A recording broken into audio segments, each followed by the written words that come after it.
yang semoga Allah selalu memberikan anugerahnya kepada kita, nikmat istiqamah kepada kita, dan mewafatkan kita dalam keadaan tauhid, dalam keadaan husnul khatimah.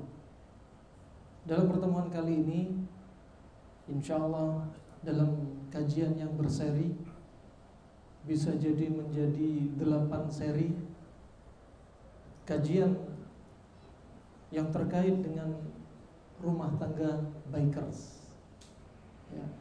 Baik kesehatan rumah tangga bikers, baik fisik ataupun terkait dengan kesehatan dari sisi hati kita, roh kita, ya, senang tidaknya kita berumah tangga. Karena banyak sekali orang jadi bikers tapi rumah tangganya retak. Orang jadi bikers tapi istrinya nggak ridho. Orang jadi bikers, istrinya ridho, tapi apa? Istrinya ditelantarkan, nggak diajarin agama. Juga mungkin nggak diperhatikan tentang keamanan yang keluarga ditinggal ketika dia touring. Keamanannya, sisi amannya nggak diperhatikan, sisi maliyahnya, madiyahnya, hartanya, nafkahnya nggak diperhatikan. Maka ini perlu kita koreksi, rahimakumullah jami'an. Jangan sampai jadi bikers, apalagi muslim bikers yang hobinya berdakwah sambil motoran. Ya, namanya dakwah sesuatu ibadah yang agung, menyebarkan ilmu. Tentunya pertama, untuk berdakwah kita harus ada bekal. Ya. Kalaupun tidak punya bekal, memang kita hanya sebagai kafilah. Ada seorang ustadz berdakwah, antum sebagai kafilah rombongannya, dan antum mengawal ustadz, maka itu termasuk bagian dari pahala. Ya, imma dia menuntut ilmu sambil mengawal ustadznya, imma dia menjaga atau mengkondisikan kajian-kajian dan mengkondisikan jalan, maka itu semua apa? Juga pahala. Nabi sudah mengingatkan, man kana fi saqah fa fi saqah. Ya, ada orang yang bagian depan, dia dapat pahala. Katakan RC-nya, road captain-nya. Ada yang bagian belakang, sweeper-nya, dia juga ada pahala. Semuanya ada pahala. Ya, yang belakang ternyata nggak mengalahkan pahala yang depan. Semua ditunjuk sebagai oleh amir safarnya punya peran masing-masing. Farahmanakumullah jami'an.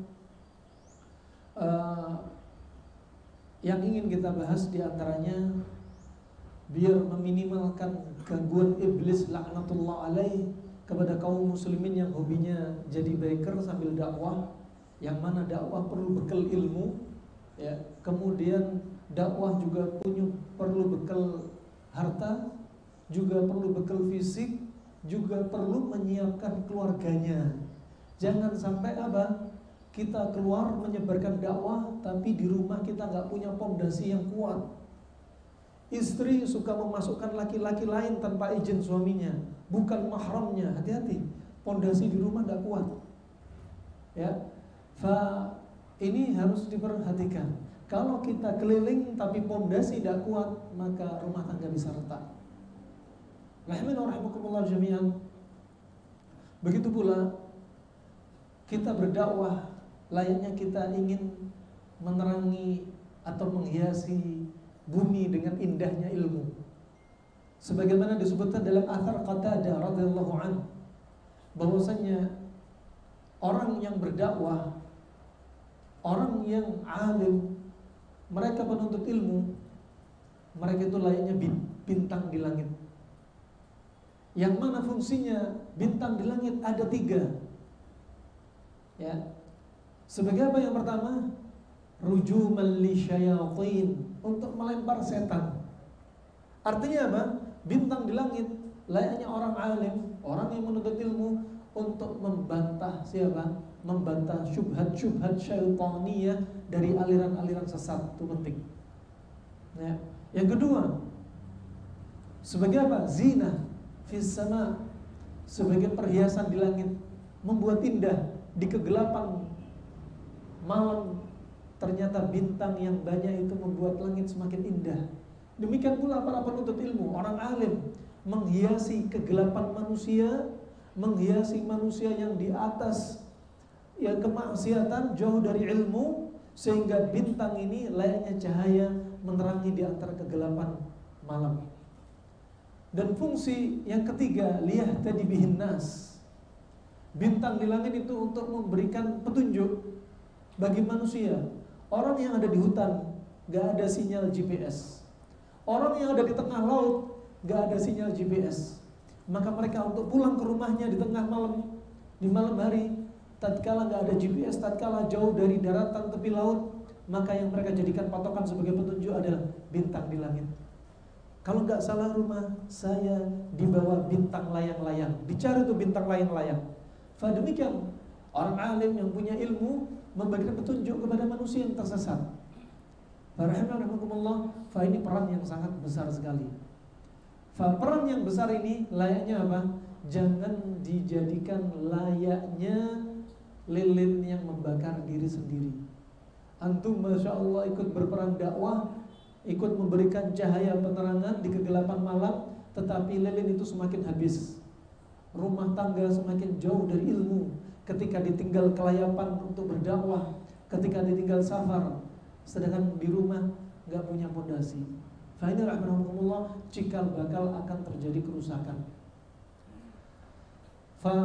Demikian Allah Subhanahu wa ta'ala menjadikan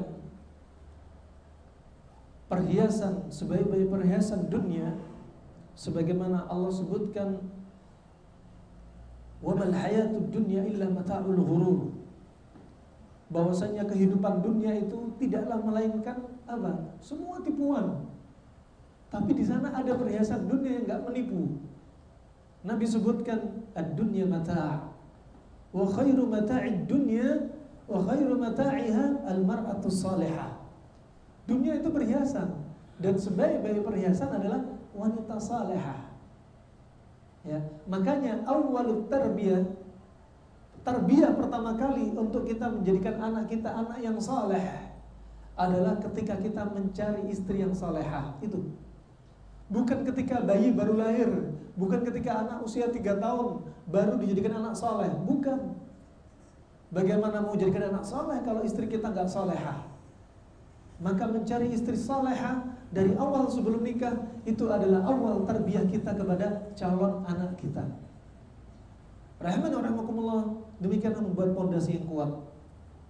Lalu bagaimana dengan kita yang terlanjur menikah dengan wanita yang gak interest dengan menuntut ilmu, gak interest dengan agama, gak expected dengan apa? Semangat masuk surga, ya?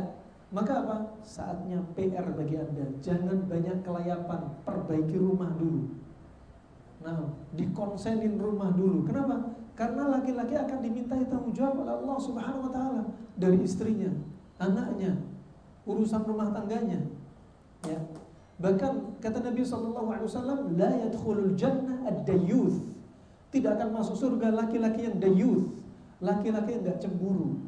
Dibiarin istrinya boncengan sama lelaki lain, gak cemburu. Dibiarin istrinya ngantor ketemu dengan laki-laki, makan bareng, ngobrol bareng. Hati-hati, bisa-bisa masuk ancaman Nabi SAW. Fa ini rahimahumullah jami'an, ya. Ini termasuk makarnya iblis, yang mana disebutkan Nabi SAW dalam riwayat Imam Muslim, wa kana arshuhu 'alal ma', ya. Dan iblis juga, arsy-nya iblis, singgasananya iblis itu juga di atas air, ya, di atas air. Fa iblis dia memanggil pasukannya, ya. Iblis memanggil pasukannya, dikumpulkan semua pasukannya. Sambil iblis mengabsen dan bertanya kepada pasukannya dari kalangan setan nih, apa kata iblis? Madza fa'al? Apa yang sudah kamu lakukan? Kemudian kata iblis, fa'altu kadza wa kadza. Aku melakukan ini dan itu. Kemudian kata iblis, ma fa'alta syai'. Sesungguhnya kamu belum melakukan apa-apa. Diremehin itu apa? Perbuatan setan nih. Kemudian ada setan yang lain, madza fa'al? Ditanya sama iblis, apa yang kau lakukan? Kemudian katanya setan nih, dia berkata, ma taraktu hatta farraqtu bainahu wa bain ahli. Aku tidak tinggalkan dia untuk digoda kecuali sampai dia berhasil bercerai dengan istrinya. Ya, maka inilah kebanggaan iblis laknatullah alaih. Makanya hati-hati, jangan sampai hobi kita menjadi apa? Ajang sebab rusaknya rumah tangga kita. Ya, rumah tangga ini perlu apa? Ada saatnya dipupuk. Apalagi rumah tangga yang sudah lama, tahunan, akan ada saatnya pudar kalau kita nggak kasih pupuk untuk rumah tangga kita. Farahimanakumullah jami'an. Rumah tangga walaupun sudah menikah tahunan, terkadang gak dapat romantisnya hidupnya rumah tangga kecuali di malam-malam pertama, bulan madu, atau mungkin tahun madu. Setelah itu madunya hilang, ya, akhirnya cari madu. Nah ini rahmatullah jami'an, ya. Rumah tangga kalau masih timbul masalah rumah tangga, berarti belum merasa ketemu nikmatnya rumah tangga. Masalah rumah tangga itu wajar. Dalam rumah tangga Rasulullah terjadi masalah, sampai hampir terjadi perceraian antara Rasulullah dengan Saudah. Sampai juga pernah Aisyah bertengkar dengan Rasulullah sampai suaranya diangkat. Terjadi, ya. Tetapi apa? Masalah rumah tangga itu layaknya garam dalam makanan. Garam dalam makanan diberikan di atas makanan untuk merasakan lezatnya makanan. Tetapi kalau garamnya terlalu banyak, maka saat itu rusaklah makanan, terjadilah perceraian. Rahimakumullah, ya, rumah tangga ini layaknya kita baru menikah, kita dikasih hadiah berupa peti yang sangat indah, kemudian ada gemboknya. Dan isinya ada emas, ada permata, ya, ada perhiasan, surat tanah dan lain sebagainya. Semua ada di situ.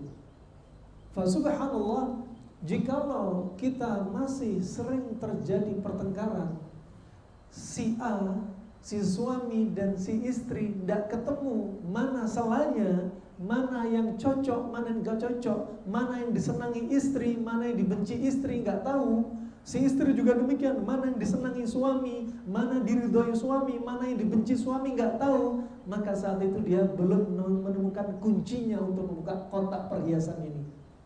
Tatkala malam pertama, kita itu seperti anak baru sekolah, ketemu dengan teman-teman baru. Saat itu kita adaptasi. Ketika sudah cocok, kita akan dapatkan teman akrab. Demikian kalau rumah tangga, kita adaptasi. Ketika adaptasi sudah cocok, kita tahu selanya masing-masing, maka saat itu kita bisa membuka kunci perhiasan yang penuh dengan keindahan dari perhiasan dunia.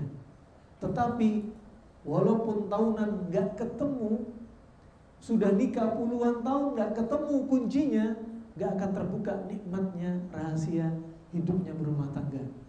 Rahimakumullah, ada sebagian disebutkan dalam kisah yang terjadi di Arab, suami istri baru menikah, masya Allah, ajib, indah hidup. Baru berjalan punya anak satu, dia bertengkar isinya. Si istri terus minta cerai, si suami menjaga lisannya untuk tidak mengatakan, mengucapkan satu ucapan cerai pun. Subhanallah, dan sabarnya suami ini ternyata membawakan buah hasil kesabarannya setelah dia bersabar menikahi istrinya kondisi yang seperti ini selama 40 tahun dia bersabar. Setelah punya cucu, baru dia testimoni, dia berterus terang, baru sekarang aku merasakan nikmatnya rumah tangga ketika mereka sudah jadi kakek nenek. Buah hasil dari kesabaran rahimakumullah jami'an. Fa ini rahimakumullah, hal yang perlu kita koreksi. Sebagaimana syair berkata, afdalu ma nalal fata ba'dal huda wal afiyah qarinatun muslimatun afifatun muwatiyah. Sebaik-baik yang diperoleh oleh seorang pemuda setelah dia mendapat hidayah, setelah dia mendapat penjagaan kesehatan dari Allah Subhanahu wa taala adalah dia mendapat teman qarinah, teman hidup yang afifah, bisa menjaga kehormatannya, dan dia taat sama suami. Ini penting. Ya. Taat sama suami itu kita idam-idamkan. Nah, itu yang kita idam-idamkan. Fa subhanallah, berapa banyak manusia punya rumah, Masya Allah, rumahnya luas, 3 tingkat, bahkan rumahnya lebih dari 1, ya, bahkan kendaraannya sangat banyak, tapi rumah itu terasa sempit.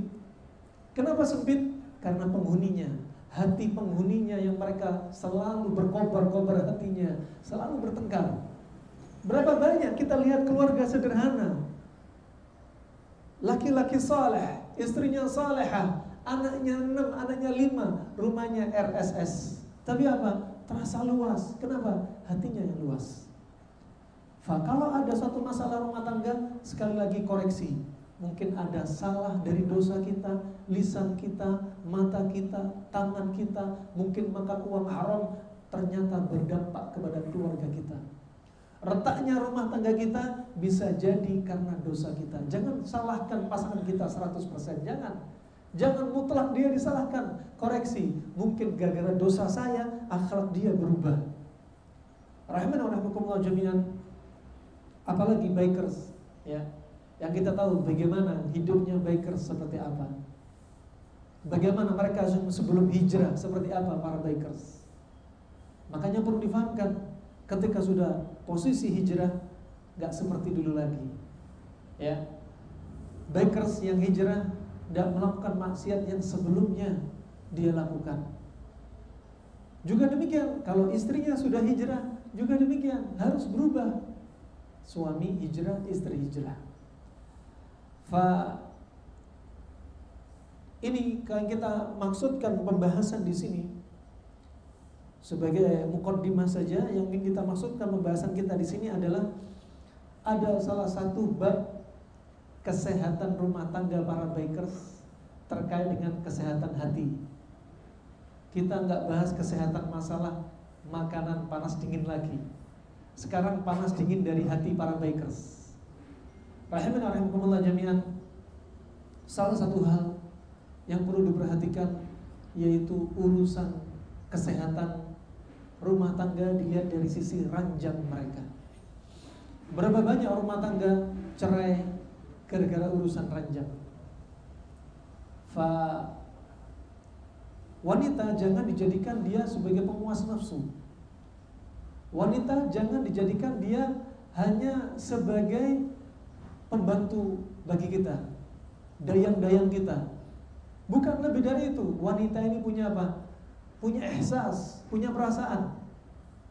Ada saatnya dia dielukan, ada saatnya dia disanjung, dimanjakan. Coba Rasulullah SAW ketika memanggil Aisyah, ya Aish, dipanggil dengan sebaik-baik panggilan, dengan menjadikan panggilan manja. Jangan ada namanya, misalkan namanya Mahmudah, dah, mut, nggak asik kan? Rasulullah manggil istrinya, ya Aish. Ini apa? Nama panggilan manja untuk istrinya. Rasulullah memanjakan dia. Rasulullah nggak hanya memberi nafkah kepada istrinya, tapi Rasulullah juga memanjakan mereka. Rasulullah membantu urusan rumah tangga mereka. Sampai kata Aisyah, Rasulullah sering membantu urusan dapur Aisyah. Kecuali kalau sudah adzan berkumandang, Rasulullah langsung beranjak ke masjid. Ini Rasulullah SAW. Ketika hari raya, Aisyah tertarik dengan kegiatan para sahabat yang bermain juga di masjid, bermain tombak. Aisyah tidak sampai melihat karena jendelanya orang di masa silam jendelanya tinggi-tinggi. Kenapa demikian? Biar kaum istri nggak banyak melihat dunia luar, nggak melihat fitnah di luar. Tinggi itu pun kecil jendelanya. Sampai detik ini di negeri Yaman masih didapati banyak rumah seperti ini. Ya. Kemudian apa dilakukan Rasulullah? Rasulullah memikul Aisyah biar bisa melihat dari jendela, dan kemudian Rasulullah menempelkan pipinya kepada pipi Aisyah dan menggosoknya. Betapa mesranya Rasulullah, gak memperlakukan istri hanya sebagai penguas ranjang. Nah, tapi lebih dari itu, Rasulullah menyanjung, memuliakan istri. Begitu pula ketika Rasulullah, coba Rasulullah perhatikan ketika Rasulullah minum dengan Aisyah, ya, kemudian airnya diminum sama Aisyah, apa yang dilakukan Rasulullah? Diputar gelasnya, mana bekas bibirnya Aisyah. Bismillah. Itu rahimahullah. Ternyata Rasulullah mesra. Ya, ternyata Rasulullah mesra. Dan Rasulullah sudah bersabda, khairukum li ahli wa ana khairun li ahli. Ya, kata Rasulullah sallallahu alaihi wasallam, sebaik-baik kalian adalah yang paling baik kepada istrinya. Kemudian apa kata Rasulullah? Wa ana khairukum li ahli. Dan aku adalah yang paling baik di antara kalian terhadap keluargaku. Nah, ini berarti standar. Kalau antum ingin cari teman yang saleh, cari teman yang baik sama istrinya. Jangan cari teman baik sama antum doang. Nanti khawatir dia berteman sama antum ada maunya. Ya, terkadang sebagian laki-laki baik sama temannya, neraktir temannya, sama istrinya dikasih uang aja enggak, pelit sama istrinya. Masya Allah, ketemu teman-temannya senyumnya lebar, ya, sama istrinya enggak pernah senyum. Ya, Masya Allah, ketika ada temennya ngomong, omongannya nyindir dia enggak baper. Tapi ketika istrinya ngomong, dia langsung baper. Coba ajib. Padahal istrinya yang menservis dia, nyuciin baju dia, ya, dia yang melayani di atas ranjang, merawat anaknya, menjaga rumahnya. Lihat teman kita ngapain? Maunya ditraktir terus. Coba ajib. Ini rahmatullah, kalau mau cari teman yang saleh, lihat bagaimana hubungan dia sama istrinya. Kalau hubungan dia sama istrinya jelek, udah jangan jadikan teman akrab. Ya, jangan jadikan teman akrab. Istri ditampar, istri diomelin, ya, istri nggak diperlakukan dengan baik. Nah, maka jangan cari atau teman model yang muamalah dengan istrinya seperti ini. Nah, pernah ada dalam kisah seorang wanita bunga desa mendapatkan seorang suami yang sampai dijuluki sama tetangganya. Suami ini dijuluki apa? Arkir minal kurud, monyet dari monyet-monyet. Karena apa? Dia hitam, rambutnya keriting, pendek, ya, nggak ada cakep-cakepnya, ya. Kemudian si istri marah tatkala si suaminya dijelek-jelekin. Ini pembelaan istri yang sangat cantik, akhlaknya juga mulia, ya. Kemudian si istri mendendangkan syair, innal jamal jamal fil qalb wa innamal jamal fil akhlaq wa husnul muasyarah. Sesungguhnya ketampanan itu adalah tampan pada hatinya. Sesungguhnya ketampanan itu adalah ketampanan pada akhlak dia. Sesungguhnya ketampanan itu adalah ketampanan bagaimana suami memperlakukan istrinya dengan baik. Itu rahmatullah. Muka Masya Allah cakep, paras tampan, tapi bengis, nggak punya rahmah dengan istrinya, ya, nggak punya rahmah dengan istrinya. Datang-datang minta dilayanin, jangan ngayal. Istri nggak akan move on kalau sudah hati itu dirusak. Ya, makanya hatinya kaum wanita seperti apa? Kalau qawarir, seperti gelas-gelas kaca, disindir dikit langsung pecah. Ya, kalau istri ngomongnya kasar, wajar, antum jangan baper. Ya, antum harus sabar. Istri sudah siap dengan 20.000 suku kata, antum hanya punya 10.000 suku kata. Keluar ngegas, ikut kajian, ngobrol sama temen, 10.000 suku kata habis. Sampai rumah, jangan banyak ngomong. Siap dengerin si istri dengan siap mengeluarkan 20.000 suku katanya untuk apa? Untuk bicara sama antum. Ya, jangan apa? Tersindir atau mudah atau gampang baper dengan ucapan mereka. Ketika antum balas dia mudah pecah. Lain sama antum. Makanya laki-laki cukup dengan apa? 4 wadah.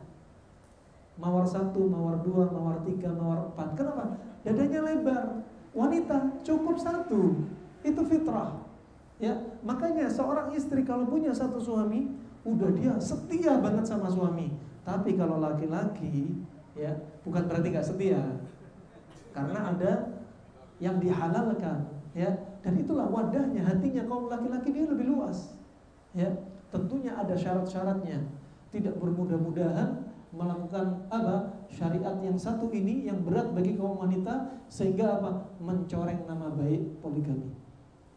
Farahmanakumullah, urusan kesehatan yang akan kita bahas konsen pada urusan suami istri dari kesehatannya diranjang.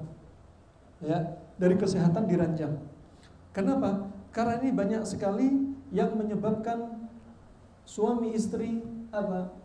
Retak hubungannya karena urusan ranjang gak diperhatikan. Ya, kalau antum sering minta jatah pada istri, ingat ada saatnya istri sedang naik-naiknya syahwatnya, dia minta jatah, ya antum jangan tolak juga. Nah, fa ini rahimakumullah akan kita bahas melalui kitab ini, yaitu kitab Zadul Ma'ad fi Hadi Khairil Ibad, dari pembahasan Ibnu Qayyim rahimahullah terkait kesehatan rumah tangga, yaitu apa? Urusan dalam rumah tangga. Sehat dari sisi apa? Memuaskan syahwatnya. Ya, ini yang kita bahas. Kenapa? Karena kalau orang sudah nikah tapi nggak pernah hubungan intim, akan menimbulkan dampak. Orang sudah nikah, hubungan intimnya terlalu sering, akan menimbulkan dampak. Kemudian akan dibahas hubungan intim yang terbaik itu seperti apa, waktunya kapan. Ya, kemudian apa saja step-stepnya melakukan hubungan intim, dibahas oleh kedokteran Islam. Ada sebagainya datang dari dalil, ada sebagainya nggak datang dari dalil, tetapi melalui penelitian pembahasan para dokter Islam. Farahmanakumullah jami'an. Sebelum kita masuk konsep ini, kita perlu sadari bahwasanya Allah Subhanahu wa taala sudah berfirman, innallaha la yastahi an yadriba mathalan ma ba'udatan fama fawqaha.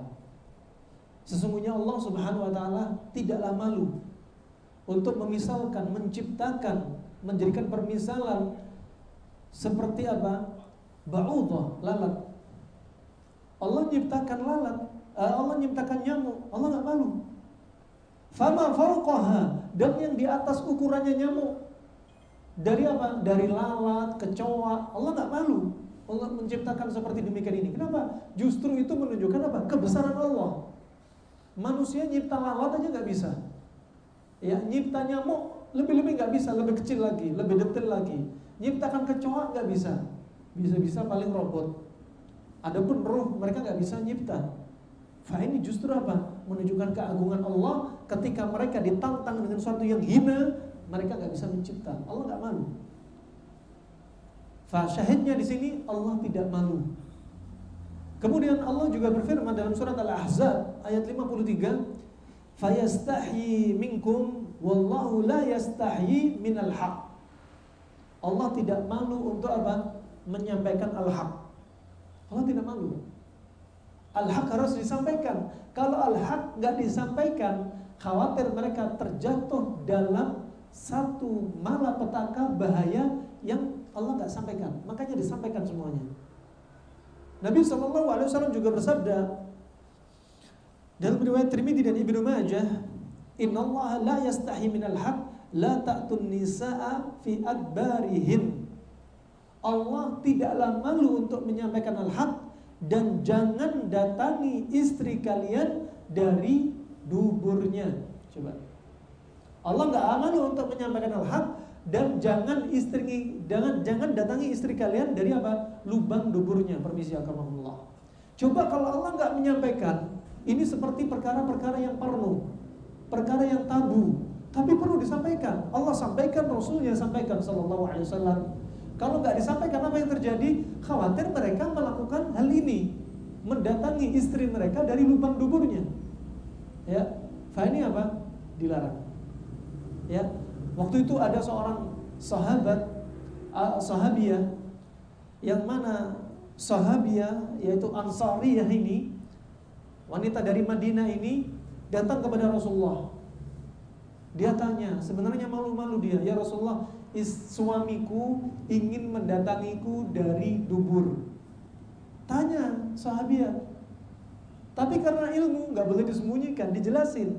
Kemudian apa kata Rasulullah SAW? Sampailah hadits ini, innallaha la yastahi minal haq wa la ta'tun nisaa min fi adbarihin. Allah nggak malu dari perkara al-haq, dan jangan datangi istri kalian dari lubang duburnya. Ajib. Ini istri halal loh ya. Istri halal. Istri yang haram, nggak ada istri yang haram ya. Kalau wanita yang haram, pasangan yang haram, lebih lagi keras ancamannya. Kalau lebih keras lagi, terong ketemu terong. Ini apa? Kaum Lut yang sampai Nabi melaknat sekali, laknat 3 kali laknat. Laknat terbanyak dari semua yang disebutkan Nabi ini, terong ketemu terong. Apa kata Rasulullah? La'anallahu man fa'ala man 'amila qauman Lut, la'anallahu man 'amila qauman Lut, la'anallahu man 'amila qauman Lut. Dilaknat 3 kali. Terlaknatlah orang yang beramal amalan kaum Lut 3 kali. Ini kaumnya Nabi Lut yang sebelumnya, umat sebelumnya nggak pernah melakukan dosa seperti ini. Umatnya Nabi Lut yang pertama kali mengamalkan. Dan subhanallah, untuk pasangan suami istri halal, tapi mendatangi lubang duburnya, Nabi juga marah. Apa kata Nabi? Hadza lutiyah as-sughra. Ini adalah perbuatan kaum Lut as-sughra. Padahal halal suami istri, tapi apa? Haram untuk mendatangi dari lubang duburnya, termasuk dosa besar. Ciri-ciri dosa kalau dilaknat itu berarti dosa besar. Hanya rahmanakumullah jami'an. Makanya dijelaskan, kenapa kami sampaikan seperti ini, biar antum nggak tabu. Kajian nanti akan sangat detail sekali. Bagaimana posisi hubungan intim terbaik? Coba. Nanti anak dibilang porno nanti. Padahal dibahas. Makanya saya sampaikan, Allah nggak malu untuk menyampaikan hak. Kemudian disampaikan apa hukumnya foreplay? Apa itu foreplay? For itu 4, play itu main dengan 4 istri. Bukan. Foreplay ya, bukan foreplay. Bahwa pemanasan. Apa hukumnya? Dibahas. Dan apa hikmahnya? Dibahas. Nah, kemudian hubungan intim yang menimbulkan malapetaka dan bahaya dibahas. Subhanallah ajib. Ini kita konsen kesehatan rumah tangga dari sisi ranjang. Kenapa? Karena banyak rumah tangga yang retak, hatinya retak, juga timbul masalah kesehatan. Kenapa? Dari segala penjuru. Rumah tangga kalau retak, rusak, lihat suami atau istrinya, lihat depresi, stres, bakal berbuat maksiat. Kenapa? Karena syahwat gak terlampiaskan. Ya, kemudian kedoliman terjadi di mana-mana. Kemudian ibadah gak khusyuk. Banyak sekali pintu kejelekan yang akan terbuka. Ya, makanya cepat kalau ada masalah rumah tangga, cepat selesaikan. Kalau sudah cara solusi penyelesaian maksimal, gak cepat sekunjung selesai juga, cepat putuskan, cari istri yang lain. Itu penting. Kenapa? Karena itu apa? Menyangkut apa? Khusyuknya ibadah kita, segala kebaikan. Banyak kebaikan yang tertutup. Kenapa? Karena rumah tangga yang terus cekcok. Selesaikan, cepat selesaikan. Apa masalahnya? Selesaikan sekarang juga. Umur 40 bukan saatnya banyak omel-omelan. Tetangga dengar suara tengkar. Ya, orang tahu semua status suami istri. Ya, bukan saatnya. Cepat selesaikan. Kamu mau jalan sama aku, ini caranya. Harus jadi wanita soleh. Wanita soleh seperti ini. Kalau nggak ada masalah, kalau masalah nggak selesai, ayo kita jadikan hakim. Nah, Rasulullah juga demikian menghibur Aisyah, yang ngasih Aisyah teriak-teriak keras, nggak kunjung selesai. Rasulullah nggak bilang, ya Aisyah, kamu nggak tahu siapa aku? Aku ini Rasulullah loh ya. Aku ini pemimpin rumah tangga. Ya Aisyah, kamu ini kurang perlu diadab. Kamu nggak tahu cara jadi wanita soleha. Rasulullah nggak bilang gitu. Nggak perlu ngomong-ngomong jadi wanita soleha. Apa yang dilakukan Rasulullah? Ya udah Aisyah, kalau kamu nggak bisa selesaikan masalah ini, kita jadikan hakim di antara kita. Coba rendah hatinya suami ini, sebaik-baik suami Rasulullah SAW. Kemudian kata Aisyah, udah siapa yang kamu jadikan hakim? Gimana kalau As-Siddiq, bapak kamu jadi hakim? Padahal hakim di atasnya manusia, nggak ada di atasnya Rasulullah. Ya, tapi karena rendah hatinya Rasulullah mencari dari pintu mana si istri ini bisa reda marahnya. Nah, sehingga apa? Tidak bermudah-mudah mengucapkan kata cerai.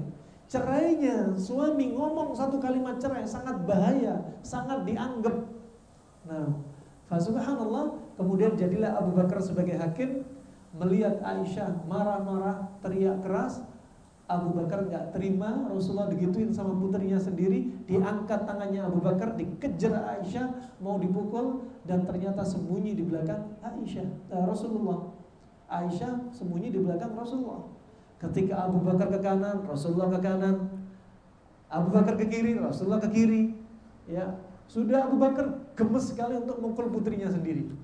Ya, subhanallah. Zaman sekarang kalau seorang wanita ngadu kepada orang tuanya, mertua kita pasti yang dicari siapa? Kitanya yang dicari. Ya. Zaman dulu putrinya yang disalahin. Ini gara-gara kamu nggak taat sama suamimu. Harusnya kayak gitu. Nggak bilang kepada menantunya yang laki-laki, kamu ini enak aja, udah nggak ikut gedein, nggak ikut besarin, nggak ikut muliain, nggak ikut ngasih uang saku, tahu-taunya nikah sama anakku, diginikin putriku. Nah, ini emosi ini, subhanallah. Subhanallah, Aisyah sembunyi di belakang Rasulullah.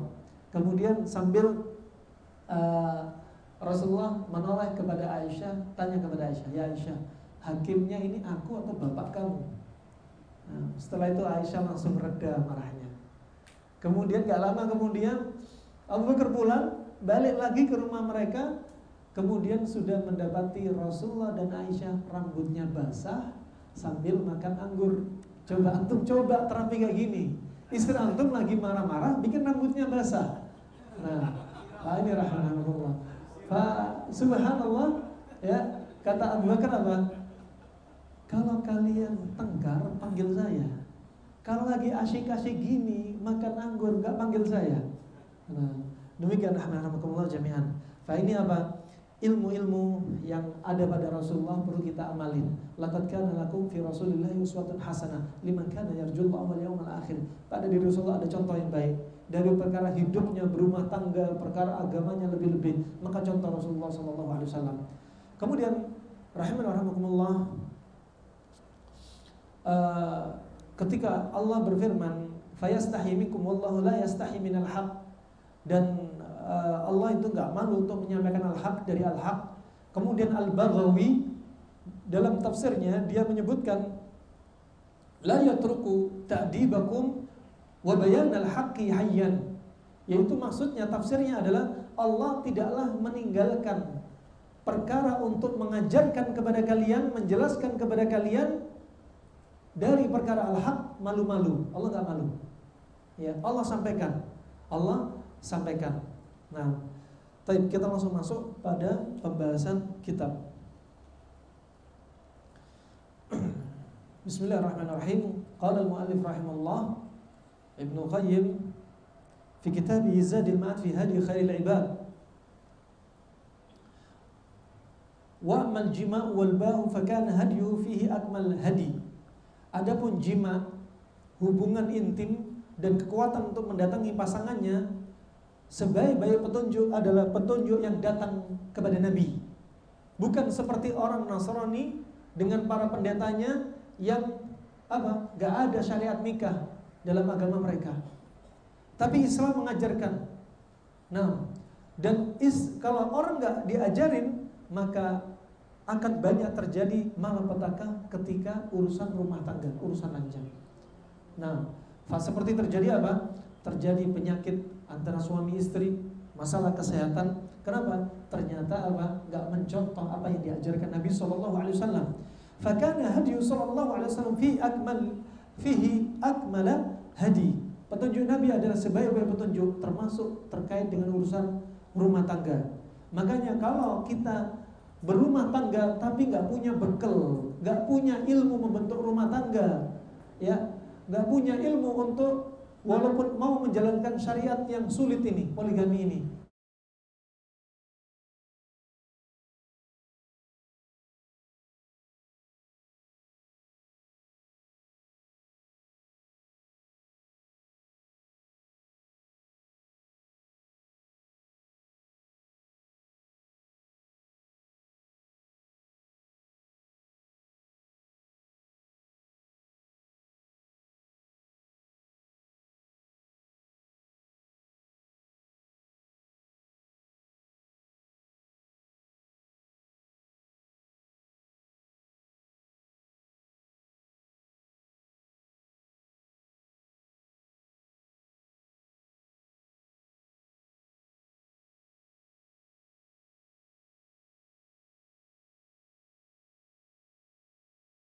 menjaga kesehatan. Ini salah satunya, kesehatan rumah tangga. Ini yang kita bahas. Wa tatimmu bihi al-ladza wa sururun nafsi. Dan didapati dari hubungan intim itu apa? Kelezatan dan jiwa yang segar lagi senang. Nah, makanya gak heran kalau habis hubungan intim, suami istri langsung fly. Ya, kenapa? Endorfinnya keluar. Seneng, jiwa seneng. Wah, ini hakikatnya obatnya apa? Obatnya depresi. Pulang ke rumah minta dilayani istri. Nah, bukan jajan-jajan yang haram. Nah, kemudian wa yahsulu bihi maqasidul lati wudi'a li ajliha. Dan dihasilkan dari hubungan suami istri ini, dihasilkan maksud dari pernikahan. Ya, maksud dari pernikahan yaitu bertemunya kelamin laki dan kelamin perempuan. Fa innal jima'a wudi'a fi aslin li thalathati umurin hiya maqasidu al-asliyah. Fa hubungan intim atau jima ini itu diletakkan pondasinya karena 3 asas. 3 asas yang utama, 3 asas inti untuk apa hubungan intim. Satu, yang pertama adalah hifdzun nasli wa dawamun naw'i ila tatakamala al-uddah allati qaddarallahu buruzaha ila hadzal alam. Yang pertama adalah hifdzun nasli, menjaga keturunan. Makanya kalau nikah cari keturunan yang baik. Antum cari keturunan yang baik, yang jelas. Nah, ini penting, menjaga keturunan. Makanya dahulu Imam Syafi'i ketika istrinya hamil diajak oleh bapaknya, Imam Syafi'i sebelum lahir diajak ke Baitul Maqdis, ke Palestina. Ternyata ketika Imam Syafi'i baru lahir, abinya wafat. Ibunya yang termasuk wanita yang salehah ini akhirnya apa? Ingin kembali ke Makkah, tempat asalnya. Kenapa demikian niatnya? Ingin agar nasabnya Imam Syafi'i terjaga. Ini termasuk wanita salehah apa? Coba, meninggal oleh suaminya, tapi dia mencari nasab. Nasab yang apa? Yang gak terputus dan nasabnya baik. Kembali lagi ke, yaitu apa? Ke Makkah.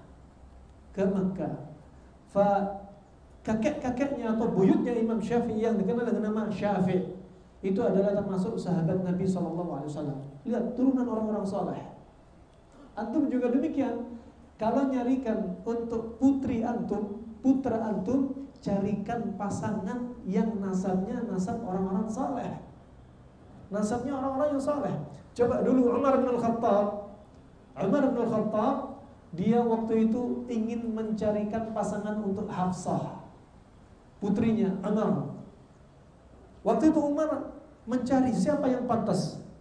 Gak harus usianya sama dengan Hafsah, gak harus usianya sedikit lebih tua daripada Hafsah, gak harus dia punya harta yang banyak, gak harus dia ini punya rumah yang banyak. Enggak. Ternyata siapa yang dipilih Umar? Coba ajib. Umar menawarkan kepada siapa? Abu Bakar. Sebaik-baik umatnya Nabi Muhammad, yang pertama siapa? As-Siddiq. Maka Umar gak tanggung-tanggung, putrinya yang masih sangat kecil muda belia ditawarkan kepada Abu Bakar, sahabatnya yang saleh. Umurnya Umar sama Abu Bakar hanya terpaut hanya berapa tahun? Coba, putrinya masih muda belia dikasihkan temennya. Ada antum kayak gitu, biker sama biker? Ada putri antum dikasihkan sama biker yang lain.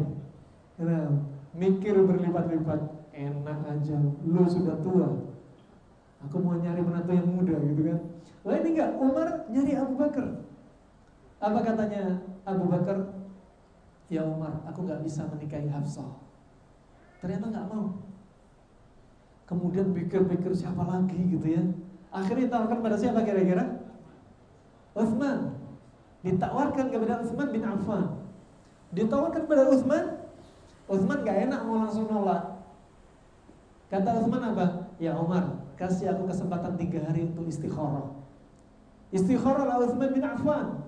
Kemudian satu ketika didatangi Umar lagi di masjid, dia sedang berdiam diri.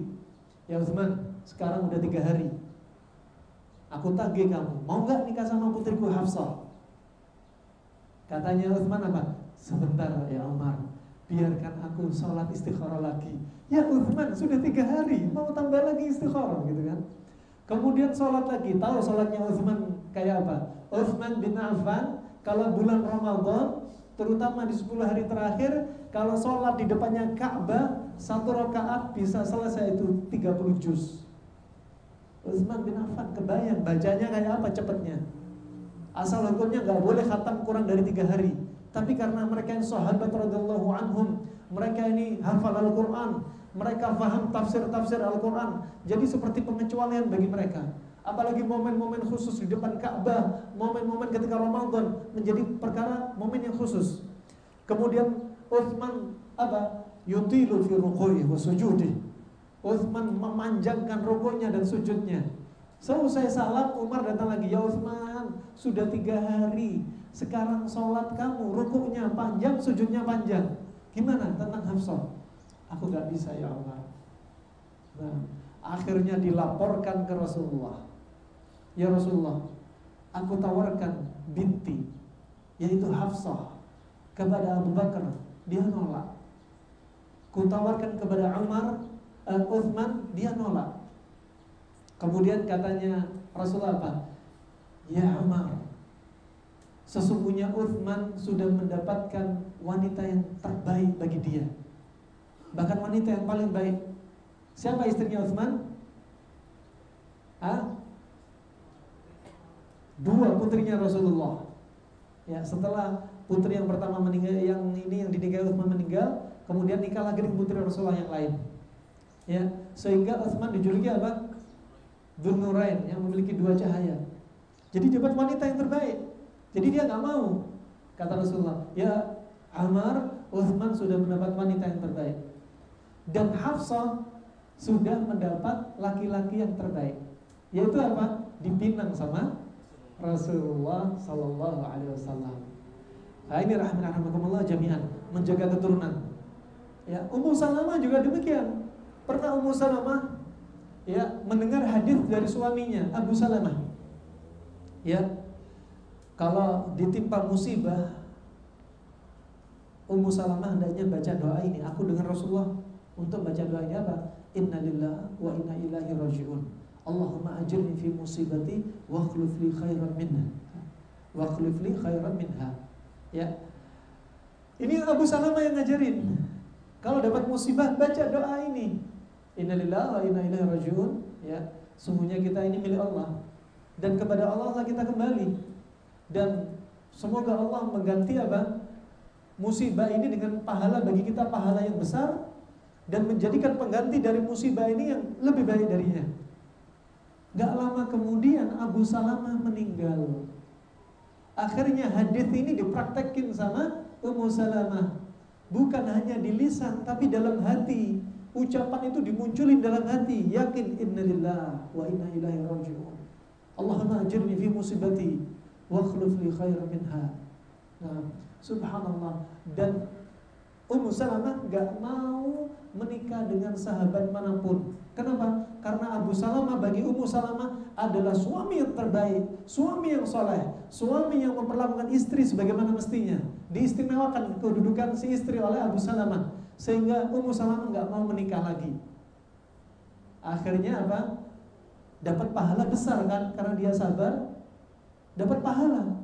Dan kemudian apa? Wa akhlif li khairan minha, dikabulin sama Allah, dan gantilah musibah ini dengan yang lebih baik. Ternyata diganti, Rasulullah menjadi apa? Suaminya Ummu Salamah. Dipinanglah Ummu Salamah oleh Rasulullah. Doanya Ummu Salamah langsung dikabulkan dari langit. Rasulullah langsung jadi pendampingnya. Coba ajib. Fa ini menjaga keturunan itu penting. Kalau ada laki-laki soleh yang melamar, udah jangan ditolak. Khawatir akan menimbulkan fitnah kalau ditolak. Ya, kasihan tuh wanita. Ya, dilamar sama laki-laki yang disenanginya lagi, sudah cocok lagi, ditolak. Ya, stres tuh wanita. Wanita kalau cintanya ditolak stres. Kalau laki-laki gampang, pasti banyak wanita lain. Itu masalahnya, bedanya laki sama wanita. Nah, Kemudian yang kedua, tujuan dari hubungan intim itu adalah ikhrajul ma'i. Ikhrajul ma'i alladhi yadurru ihtibasu wa ihtiqanuhu bi jumlatil badan. Tujuan yang kedua adalah dari pernikahan itu adalah mengeluarkan air, yaitu air mani, laki atau perempuan, yang kalau dia tertahan di dalam tubuh, gak dikeluarin dalam jumlah yang besar, akan menimbulkan penyakit dan malapetaka. Apa itu? Akan kita lalui. Nah, yang ketiga, qada'ul waqari wa nailul ladzati wa tamattu'i bin ni'mati wa hadhihi wahdaha hiya al-fa'idah allati fil jannah id la tanasula hunak wa la ihtiqana yastafrihu inzal. Yang ketiga ini yang paling penting, qada'ul watari, ya, qada'ul watari, yaitu apa?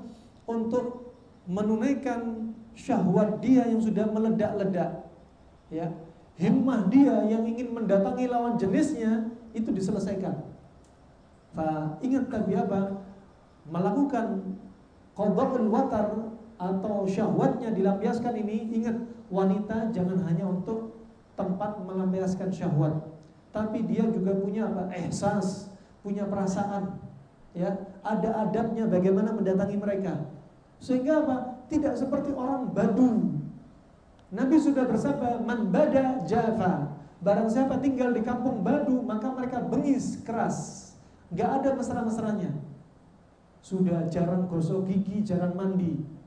Hubungan intim gak ada rayu-rayuan, langsung aja. Wah, ini gak ada adab. Lain dengan coba Islam dan ahlul Islam, mereka membahas, ternyata ini membahayakan, ya, makanya ada aturannya. Ikhrajul ma'il ladzi yadurru qada'ul watari, untuk melampiaskan syahwat yang begitu besar, wa nailul ladzati, dan untuk mendapatkan kelezatan. Suami kalau sudah dilayanin sama istri, matanya dia akan apa? Semakin kuat, iman semakin kuat, pandangan mata semakin menunduk kalau dilayani. Makanya kalau suami gak dilayani, istri banyak nolak, apa yang terjadi?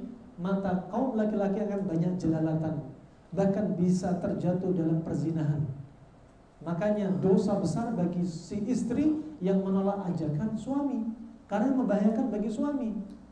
Kalau suami sudah dilayani masih jelalatan, bisa menjadi hukumnya wajib poligami. Kalau sudah poligami, istrinya 4 masih jelalatan, wajib diruqyah setiap hari. Ini sudah jin.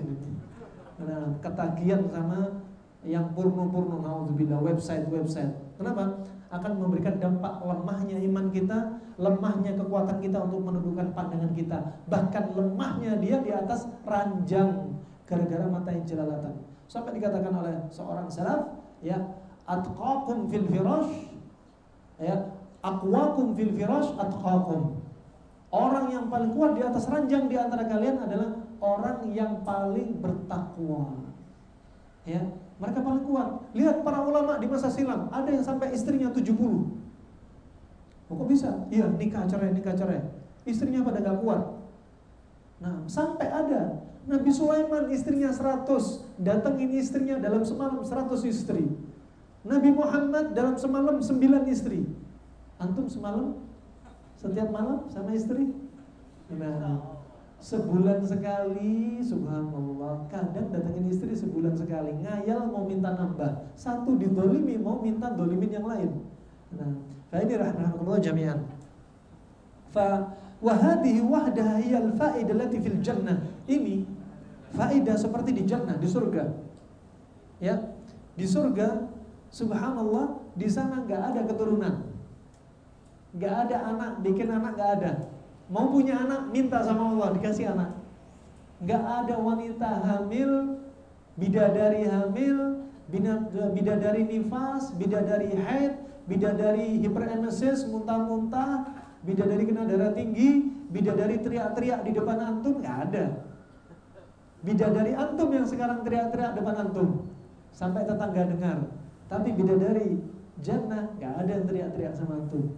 Ya, mereka juga masya Allah disebutkan oleh para ulama dalam pembahasan kitab tersendiri, sampai tubuh mereka montok-montok sebutin. Ya, fisik mereka sangat sempurna, putihnya mereka gak ada yang nyamai dari istrinya Adam, Hawa, sampai wanita yaumul qiyamah nyamai putihnya bidadari, gak ada. Subhanallah. Hadirin rahimahumullah jami'an. Fa wala ihtiqam yastabrighu al-inzal. Di jannah, hubungan intim di jannah gak ada sperma yang keluar, gak ada inzal. Taunya nikmat dan gak ada keluar. Di surga gak ada kita muntah, gak ada pipis, gak ada BAB, permisi akramakumullah, gak ada haid, gak ada nifas, gak ada ingusan, gak ada keluar infeksi di telinga, gak ada orang kencing manis sampai bau boroknya, ya. Gak ada luka, gak ada bau-bauan, ya. Kalau kita makan makanan, ekskresinya lewat mana? Ekskresinya lewat keringat, itu pun baunya sangat wangi. Ajib. Nah, wanita secantik apapun di dunia tetap akan ada saatnya haid dan nifas, tetap ada saatnya muntah-muntah di depan antum. Tapi penghuni surga, nah makanya semangat untuk dapetin mereka ini, para penghuni surga. Kemudian rahmatullah,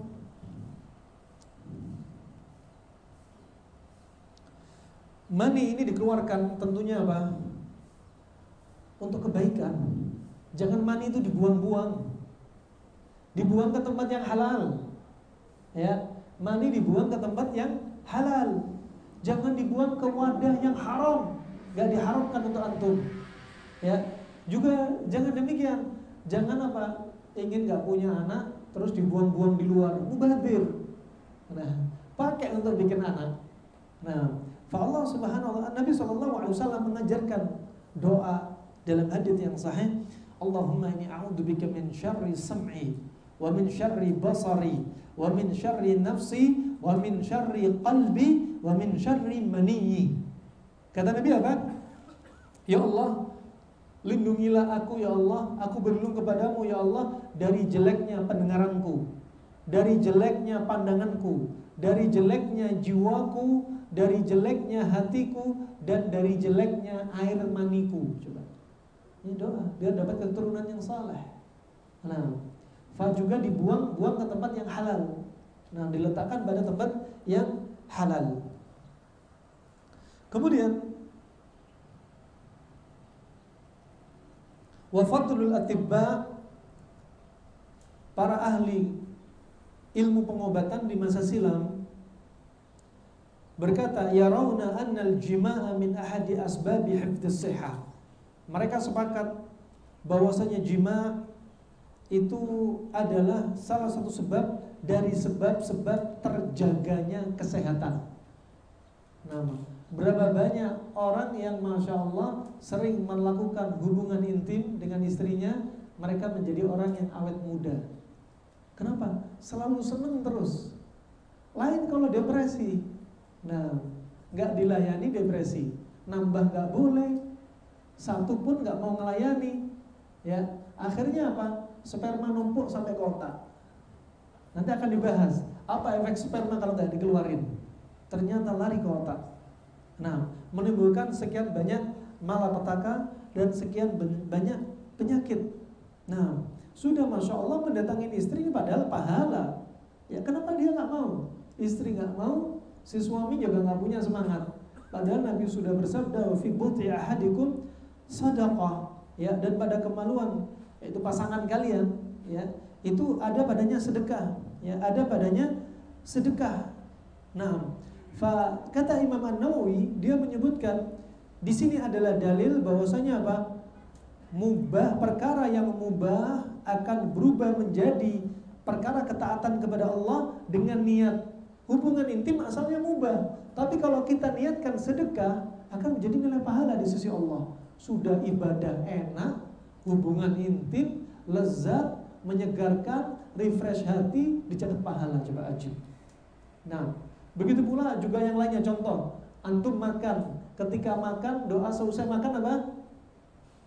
Alhamdulillahilladzi atamani hadza warzaqanihi min ghairi haulin minni wala quwwah. Apa kata Rasulullah? Barang siapa makan kemudian baca doa ini, maka dosa-dosa dia dihapuskan. Ajib. Sudah makan enak, sehat, nyegerin, dosanya dihapusin. Ini keutamaan orangnya apa? Dengan ilmunya, dia gunakan niatnya, semua dengan ilmunya ini mendapatkan pahala di sisi Allah Subhanahu wa ta'ala. Nah, faqala Jalinus, berkata Jalinus adalah dokter Romawi Yunani yang dia ini hidup di zamannya Nabi Isa alaihissalam. Hidup di zamannya Nabi Isa alaihissalam. Dan dia ada sekitar yaitu 129 sampai 216 Masehi. Ya, tahun-tahun jayanya Jalinus. Dan dia termasuk bapak kedokteran setelah Hippocrates. Dan dia ini paham tentang ilmu bedah, surgery. Dia sudah paham ilmu bedah. Dan dia mahir dalam ilmu persarafan, sistem urat saraf. Jalinus, ya. Dan dia ini, kenapa kita sebutkan profilnya dia? Karena dia mau bicara teori yang ternyata masuk dengan teorinya Arab klasik dan sangat masuk akal. Kata dia, al-ghalib ala jauharil mani an-naru wal hawa. Mayoritasnya sifatnya dari materi mani laki atau perempuan itu sifatnya adalah an-nar wal hawa, api dan udara. Wa mizajuhu harun rabbun, dan campurannya adalah campuran panas lembab. Mani makanya panas. Ada encer, cairan lembab. Ya. Dia lembab, ya. Maka apa? Li'anna kaunahu minad dam as-safi alladhi tattali bihi al-a'dha' al-asliyah. Karena mani ini dia ternyata tersusun dari darah yang bersih, ya, yang diambil dari organ-organ asliyah, ya. Wa idza thabata fadlul mani fa'lam annahu la yanbaghi ikhrajuhu illa fi talabin nasl.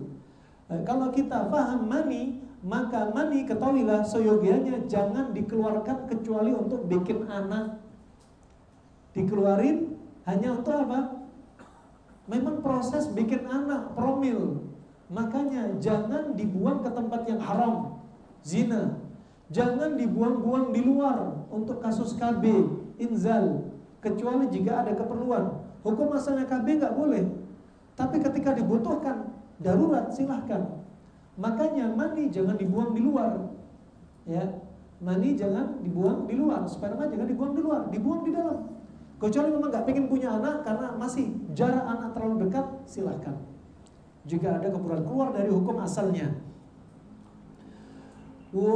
Kata beliau kemudian wa ikhraju al-muhtakin minhu, dan mani itu adalah sesuatu yang menumpuk tersimpan di dalam tubuh laki atau perempuan. Fa innahu idza dama ihtiqanu, kalau dia terus-menerus tersimpan di dalam tubuh nggak dikeluarin, katakan yang Jonas jomblo ngenes atau Joker jomblo kering, ya, nggak keluar-keluar, lama-lama kering. Kalau lama-lama kering, saluran mani nanti akan jadi kecil dan saat itu akan menjadi laki-laki yang mandul. Makanya cepat nikah. Kalau antum punya anak, jangan ditunda-tunda, lakinya perempuannya, cepat dinikahin, ya, cepat dinikahin. Fa ini rahimahumullah jami'an. Ini pembahasan Jalinus, kedokteran Yunani, dan sangat cocok dengan kedokteran Arab klasik. Wa fa idza dama ihtiqanu ahdatha amradan radi'ah. Kalau dia tertimbun di dalam, enggak dimuntah-muntahin, enggak dikeluarin, enggak diejakulasi, ya, permisi akramakumullah, maka akan menimbulkan sekian banyak masalah kesehatan. Bahkan amradan radi'ah, penyakit yang buruk. Satunya apa? Pertama, al-waswas. Penyakit was-was. Kenapa? Karena darah sifatnya tadi apa? Harun rabbun, panas lembab. Dan was-was itu adalah apa? Hembusan setan. Setan nyerang dia. Was-was terjadi ketika kapan? Ketika kita lalai, jauh dari dzikir Allah. Apalagi darah sudah panas, tubuh panas, akan dihinggapi setan suka dengan hawa yang panas-panas. Ya. Nah, akan dimasukin. Subhanallah, timbul was-was. Kemudian apa? Timbul al-junun, kegilaan. Ya, timbul kegilaan. Seperti kisahnya Qais Majnun Laila. Si Qais ini mengidamkan Laila, bunga desa. Qais laki-laki yang disifati dengan sifat yang buruk rupa, pendek, rambut keriting, disebutin macam-macam, mengidam-idamkan wanita bunga desa Laila. Sehingga apa? Dia terjadi kegilaan. Sudah nafsu, ya, kemudian gak ada hubungan intim, tetap jomblo, yang dicita-citakan ternyata nggak mau, akhirnya gila. Ya, makanya dijuluki Qais Majnun Laila. Nah, kemudian yang berikutnya, setelah timbul was-was akan timbul as-sara'. As-sara' yaitu kejang, ya, atau epilepsi. Kenapa?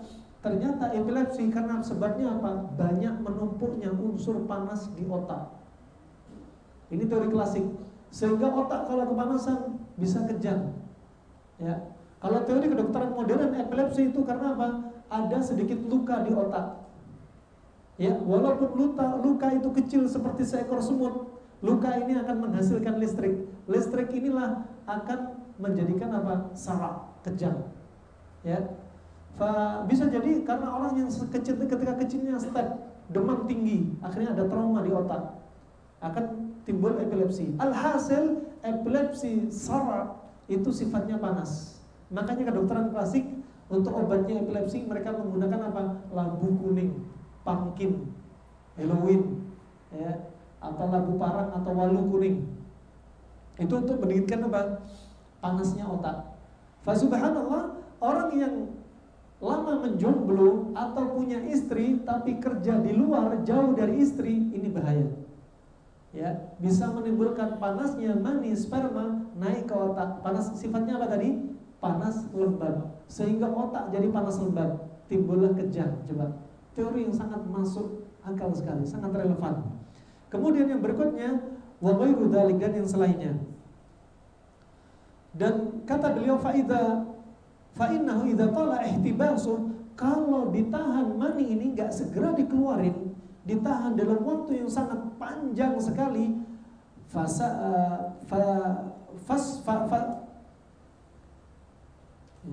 fusida wastahala ila kayfiyati summiyatin tujibu amradan radiyah kama dzakarna.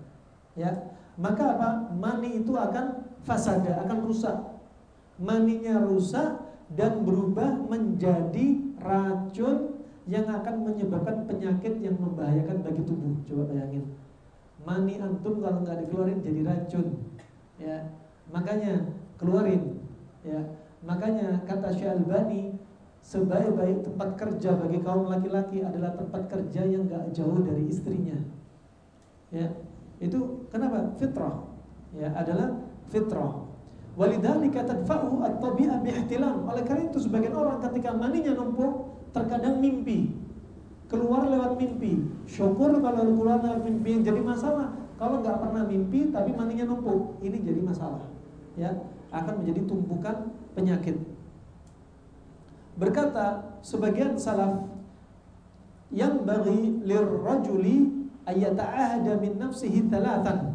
Hendaknya bagi kaum lelaki itu menjaga 3 aktivitas ini. Yang pertama adalah alla yada' al-mashi, untuk tidak meninggalkan aktivitas jalan kaki. Ya, aktivitas jalan kaki jangan ditinggalin. Kemudian yang kedua, fa in ihtaja ilaihi yauman qadra alaih. Jadi terus jalan terus ke mushola jalan kaki, ke masjid jalan kaki. Ya, jalan kaki untuk membantu pencernaan kita, metabolisme kita, melancarkan peredaran darah, ya, dan membakar kelembapan dalam tubuh kita. Manfaatnya banyak, ya. Dan menghentakkan kaki kita ketika jalan kaki juga, masya Allah, memanaskan tubuh kita, menjadikan pompa jantung lebih kuat, ya. Kemudian yang kedua, wa yanbaghi alla yada'a al-akl fa inna am'a'ahu tadhiqu. Dan yang kedua, hendaknya dia tidak meninggalkan makanan. Wah, ini kalau orang salah paham, tidak meninggalkan makanan, akhirnya makan terus. Ya, kita itu apa? Makan untuk hidup, bukan hidup untuk makan. Ya, barakallahu fik. Jadi itu kita makan untuk kuat ngegas, bukan ngegas untuk kuat makan. Nah, makan terus, ya. Makanya kalau baker perutnya gede-gede gak heran, karena ngegas untuk makan. Barakallahu fik. Fa ini rahimahumullah. Kemudian apa? Hendaknya makan jangan ditinggalin, makan. Cuma makannya ada konsepnya. Jangan seperti firman Allah apa sebutkan, walladzina kafaru yatamatta'una wa ya'kuluna kama ta'kulul an'am. Adapun mereka orang-orang kafir, mereka kalau makan merasakan lezatnya makanan seperti binatang makan. Kita jangan kayak binatang makan. Makanya Allah berfirman, wa kulu washrabu wa la tusrifu. Makan dan minumlah kalian, jangan berlebihan. Makan secukupnya, minum secukupnya, enggak usah berlebihan. Makan dan minum berlebihan Allah enggak suka. Allah juga berfirman, falyanzuril insanu ila ta'amih. Maka hendaknya manusia lihatlah makanan yang dia makan. Lihat makanan dia makan bikin apa? Bikin penyakit apa enggak? Haram apa halal? Ya, pantangan bagi dia apa enggak? Wah, ini termasuk bimbingan dalam Islam. Maka makan tetap makan. Jangan puasa terus tapi apa? Enggak pernah buka. Atau puasa, semua hidupnya dipenuhi dengan puasa. Padahal tubuh punya hak untuk diistirahatkan. Tubuh punya hak saatnya untuk makan. Kalau dia terpaksa meninggalkan makanan, apa yang terjadi? Fa inna am'a'ahu tadhiq. Maka ususnya akan mengecil. Kenapa? Karena jarang dikasih makanan. Sebaliknya kalau ekstrem kanan, kebanyakan makanan, perutnya jadi besar. Ya. Apalagi habis makan nasi kebuli, minumnya apa? Minuman soda. Oh, ajib itu. Nasi kebuli ada minyaknya, nggak ada kenyang-kenyangnya, licin masuk tenggorokan. Masuk usus licin, dikasih lagi minuman soda. Masya Allah, ngembang tuh usus. Kemudian yang ketiga, wa yang bagi alla yada'a al-jima' fa innal bi'ra idza lam tunzah dhahaba ma'uha. Yang ketiga, janganlah kalian meninggalkan urusan jima, hubungan intim. Karena sumur itu kalau nggak dikuras, sumur itu akan hilang, sumbernya nggak ngalir lagi. Ini sumur jarang dipakai, lama-lama nggak ada sumber yang ngalir karena airnya statis. Makanya demikian, air mani kita kalau nggak dikeluarin, lama-lama nggak ada produksi mani. Dan lama-lama apa? Maninya kering jadi racun, ya. Plus apa? Saluran-saluran juga tersumbat. Ini rahimakumullah jami'an. Wa qala Muhammad bin Zakaria, berkata Muhammad bin Zakaria, man tarakal jima'a muddatan tawilah dha'ufat quwwa a'sabihi. Barang siapa yang meninggalkan hubungan intim dalam jangka panjang, maka saraf-saraf dia akan lemah. Satu, wan saddat majariha, saluran-saluran dia akan tersumbat. Bisa jadi varikokel, hati-hati. Kemudian apa yang ketiga? Wataqallasa dzakaruh, permisi, dan senjatanya akan mengerut. Coba dibahas oleh para ulama. Jarang dipakai, mengerut. Kenapa? Karena nggak ada asupan darah. Darah nggak pernah disuplai ke situ, ya sudah. Jadinya apa? Jadinya mengerut atau letoy. Nah, ini rahmatullah penting dibahas coba sama ahli kedokteran Islam. Ya. Qala wa ra'aitu jama'atan tarakuhu li naw'in min at-takashshuf fabarudat abdanuhum wa 'asurat harakatuhum wa waqa'at 'alaihim ka'abatun bila sabab wa qallat syahwatuhum wa hadmuhum. Ya. Sebagiannya berkata, aku melihat sebagian manusia mereka itu meninggalkan jima. Kenapa? Karena disibukkan dengan ibadah. Ya, disibukkan dengan ibadah, ya, atau amalan-amalan tertentu yang akhirnya apa? Menelantarkan istrinya, keluarganya. Fabarudat abdanuhum, maka badan dia akan jadi dingin. Ya. Jadi tadi sperma mani sifatnya apa? Panas lembab. Panas lembab kalau dibiarkan jangka yang panjang, namanya panas lembab ini lama-lama akan mengering.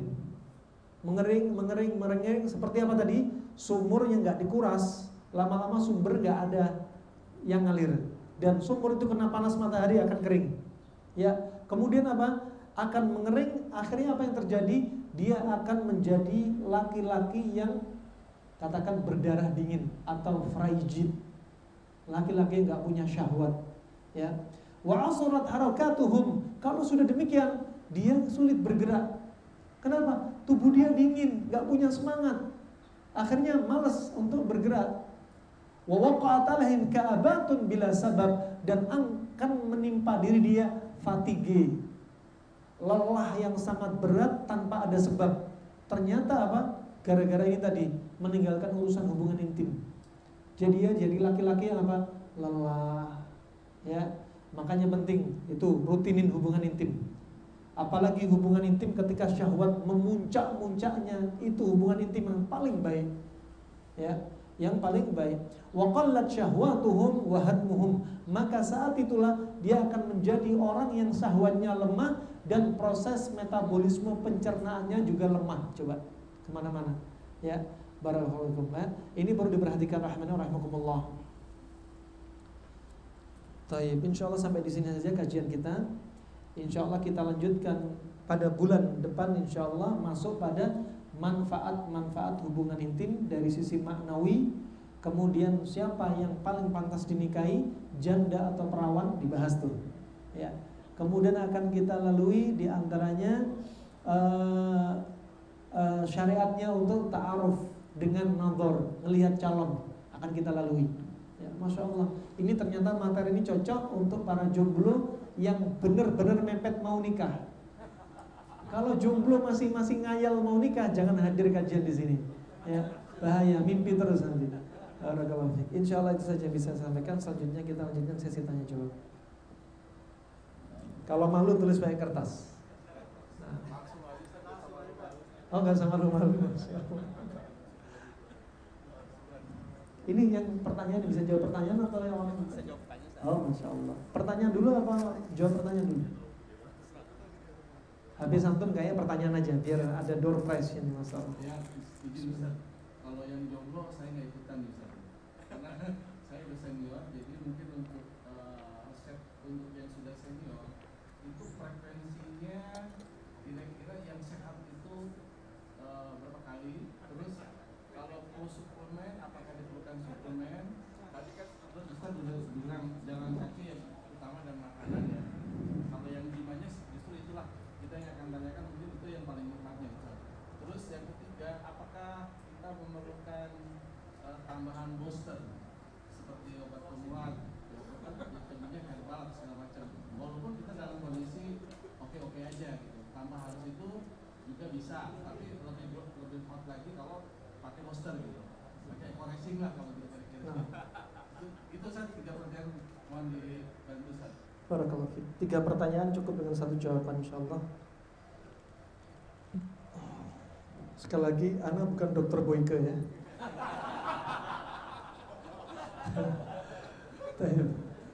Barakallahu fiikum. Ikhwani fillah, kapan frekuensi terbaik?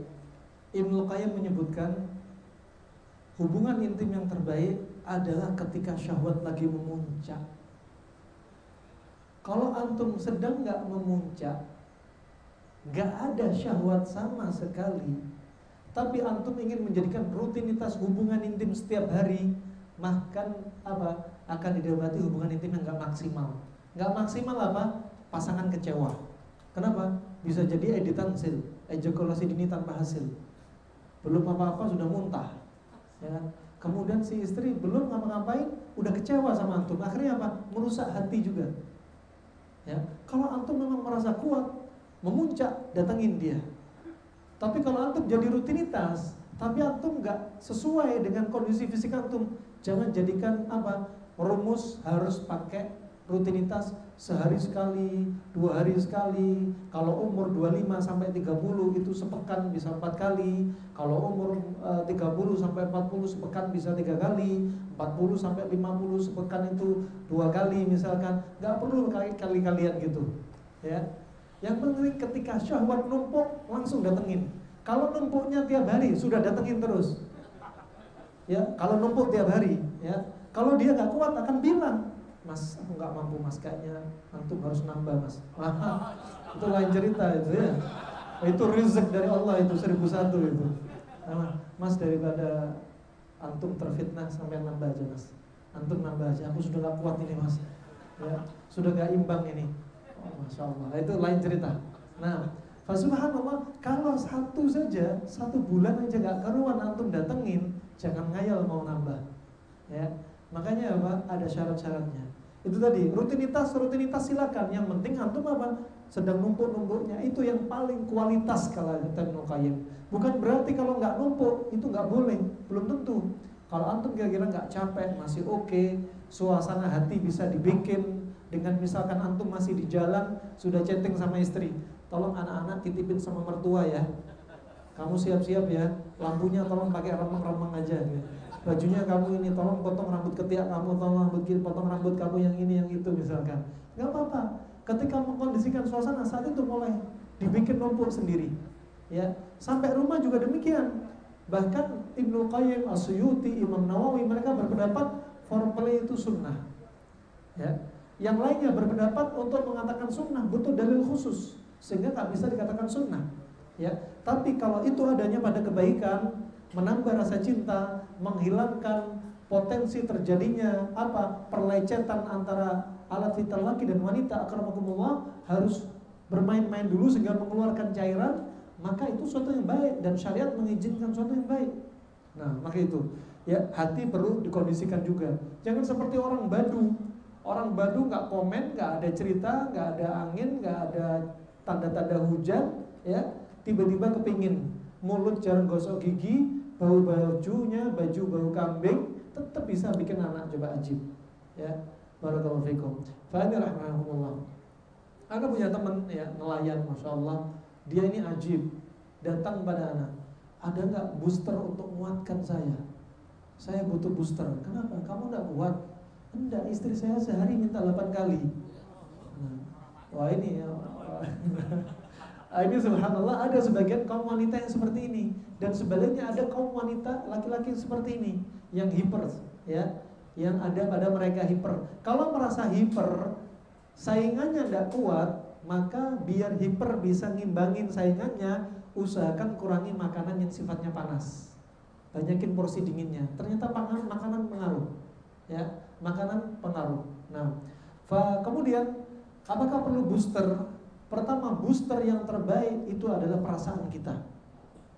Kalau antum sering bertengkar sama istri, sama pasangan antum, sebaliknya juga demikian, mood akan hilang. Ya, walaupun istri bisa melayani antum, tapi dia melayani dalam keadaan apa? Dia pasif. Yang penting dia menjalankan ibadah, tapi apa? Gak ada timbal balik. Yang penting kewajiban dia terselesaikan. Tapi apa? Dia gak merasakan lezat. Kenapa? Karena antum sudah menyakiti hati dia. Itu penting, makanya perlu apa? Mindset, dijaga omongan sebelum hubungan intim, ketika hubungan intim, ya, karena satu kata kita yang kasar bisa membunuh syahwat dia. Nah, kemudian booster dari luar, ya, namanya booster itu rata-rata sesuatu yang sifatnya panas, ya. Antum colok tangan antum ke listrik, biar kuat nanti, kayak ikan lele nanti yang nyentrum. Nah, subhanallah, yang sudah kami coba ketika diajarin sama orang-orang Badu dari Yaman. Waktu itu kami masih bujangan tahun 2006 di Yaman. Waktu itu dapat tugas dakwah di kampung Badu, sekitar 2000-3000an di atas permukaan laut. Ya, hawanya sudah tapi dinginnya dingin kering. Jadi bibir retak-retak, pipi retak-retak, kaki retak-retak, dingin kering. Kalau kedinginan, mereka pasti mencari makanan yang apa? Hangat dan panas. Subhanallah, waktu itu pas Ramadan ketika buka puasa, mereka ini diam-diam sengaja mau apa? Mencoba reaksi kita. Karena mereka sudah punya pengalaman. Makanya simple. Dan berapa hari lalu anak pakai resep ini, subhanallah mujarrab. Antum enggak perlu namanya pakai resep gerah-gerahan pil biru, enggak usah. Ya. Enggak usah pakai gerah-gerahan. Pakai yang alami aja. Enggak apa, ini ya ilmu ya. Subhanallah, pakai apa ternyata? Mereka bikin kismis. Kismis sifatnya apa? Panas. Panas kering. Nah, kalau agak lembab dikit lembek, panas lembab. Mereka tumbuk, ya ini serba alami, enggak pakai blender-blenderan. Ditumbuk kasih air hangat. Tumbuk 1 genggam untuk 3 orang. Cuma 1 genggam nih. Dikasih minum ke kita. Maghrib minum. Diam aja dia. Subhanallah, 1/2 malam anak mimpi janabah. Dan waktu itu ini padang pasir, di atas padang pasir nih. Sana udah kuburan semua. Mau ke kamar mandi jaraknya 100 meter lewat kuburan, lewat keledai. Udah 1/2 malam nggak ada orang sama sekali. Pakai senter, diem. Daripada mandi janabah ketahuan, malu sama teman-teman lain yang ikut dakwah. Akhirnya mandi sendirian, udah hawanya itu dingin. Yang penting mandi aja. Pulang-pulang ketika mau sahur, ternyata 2 orang juga mandi juga janabah juga. 3 orang sama. Besoknya baru tanya sama orang Badu, kalian tadi malam mandi janabah enggak? Iya. Kenapa ya? Itu kismis. Coba aja. Kismis. Ya. Nah, aji. Wah, subhanallah. Ini rahmatullah. Anda juga pernah coba cocok juga ternyata pada semangka. Ternyata semangka ini mengandung arginin. Arginin pada semangka lebih dahsyat daripada gera-gera tadi, pil gera tadi. Wah subhanallah, pernah anak gitu coba teman-teman orang Indonesia waktu itu anak beli semangka gede-gede panjang segini. Ya, kita lihat siapa yang makannya paling banyak. Makan siang nih, makan. Hari Jumat biasanya kita itu santai-santai, gak ada acara menuntut ilmu, istirahat. Subhanallah, habis makan siang mereka tidur siang. Asar-asar anak tanya, gimana tadi tidur siang? Oh, subhanallah, anak mandi janabah. Kena ada. Ini berapa orang? 3 orang kena mandi janabah, sama persis. Ya, ini rahmatullah apa? Sehat dengan makanan lah. Jadikan makanan kita sebagai obat. Ya, nggak perlu kita beli pil-pil yang ngeri. Efek sampingnya apa? Jantung berdebar, kepala kelingan, mata langsung denyut-denyut. Ya, subhanallah yang bawahnya kayak kayu. Nah, wah kemudian lemes. Efeknya kemana-mana coba. Lebih baik pakai cara-cara yang alami. Ya, cara yang alami tidak membahayakan diri kita. Simple banget. Nah, masih banyak resep-resep rahasia yang lainnya. Nanti kita bicara 4 mata insyaallah. Taib, ini ada hadiah nih, door prize dari panitia, dari Kang Oji. Ini masker sama baju ya, 1 paket. Nah, ada 1 pertanyaan. Siapa yang mau jawab? Masya Allah. Pertanyaan untuk antum. Sebutkan tadi 1 dalil dari firman Allah, dari Al-Quran, dan 1 hadis dari hadis Nabi SAW yang menunjukkan bahwasanya Allah nggak malu untuk menyampaikan al-haq. Assalamualaikum warahmatullahi wabarakatuh. Waalaikumsalam. Untuk suratnya surat Al-Ahzab ayat 53. Masya Allah. Itu Allah tidak malu untuk menyampaikan al-haq. Terus untuk Nabi bersabda dalam riwayat Tirmidzi dan Ibnu Majah, Allah tidak malu menyampaikan al-haq dan ada lanjutannya dan jangan datangi sesuatu yang Masya Allah. Ahsan. Allah yabarik fik. Antum layak dapat door prize.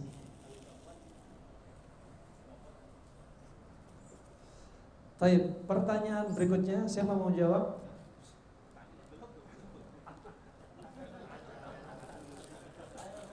Antum ya?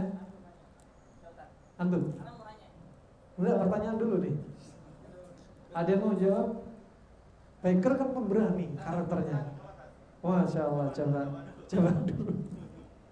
Tayyib. Karena yang mau ditanyain orang yang sudah nikah, berarti pertanyaannya mepet-mepet ke sana. Kalau laki-laki jarang mengeluarkan maninya dalam jangka panjang, padahal dia sudah punya istri, sebutkan 7 dampaknya. Ini 7 masih belum lengkap, sebagian 7. 1.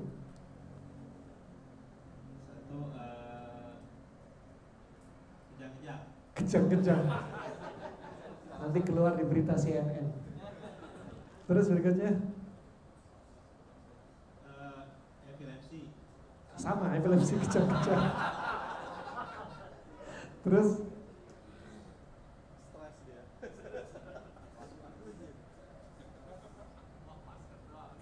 Yang kedua? Sebutin kira-kira, antum pakai logika aja. Ini sperma sifatnya panas lembab. Berarti kalau darah itu keluarin, apa saja yang ditimbulkan? Mudah marah-marah, emosi. Emosi, mudah marah-marah. Terus tadi was-was. Ya. Terus? Kemudian mengkerut. Mengkerut. Asal. Kayak gitu. Keempat. Banyak lagi, keempat. Ini tersumbat bisa mandul. Antum dengan tahu ini bisa jadi hujjah lah ya. Hujjatun al-ilm hujjatun ala man lam ya'lam. Ilmu itu hujjah bagi orang yang enggak tahu. Istri antum enggak tahu, enggak mau ngelayani antum, sampaikan kepada dia, hati-hati loh ya. Kalau kamu enggak layani aku, punya aku nanti mengecil. Kalau kamu enggak layani aku, nanti spermaku jadi racun. Kalau kamu nggak layani aku, nanti aku kejang-kejang. Sampaikan pada dia, kasihan nggak aku gitu kan? Menurut 4, kelima. Sama. Terus apa lagi? Sarafnya jadi lemah. Keenam. Buahnya apa tadi? Keenam. Jadi racun ya spermanya. Ahsan, jadi racun. Ketujuh.